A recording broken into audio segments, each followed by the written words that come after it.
একদিন আমাকে মনে পড়বে, কিন্তু সাহস করে ফোন দিতে পারবে না। লজ্জায় নিজেকে সংবরণ করবে। আমাদের এত গল্প আর এত স্মৃতি জমেছে যে তুমি অন্য কারো মাঝে আমার ছায়া দেখবে, কিন্তু সেখানে আর আমাকে পাবা না।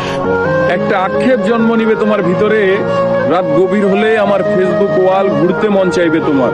হয়তো সব বাধা ভেঙে মনের সাথে যুদ্ধ করে হলেও আমার প্রতিটি পোস্ট দেখবে, হাসবে, রাগ করবে, কিন্তু আমাকে সেই অনুভূতি বলতে পারবে না।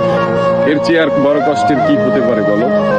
কোনো এক ভোরে কিংবা গভীর রাতে ঘুম ভেঙে ফোন চেক করে দেখবে আমার কোনো টেক্সট আছে কিনা।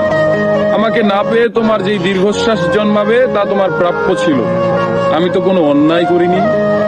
এখন যার সাথে আছো তাকে নিয়ে যতই সুখে থাকো, যতই ভালো থাকো, আমি জানি আমাকে তোমার মনে পড়বেই, কারণ আমি তোমাকে ঠকাইনি।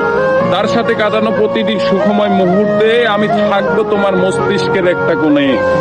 এর চেয়ে বড় শান্তির আর কি হতে পারে বলো?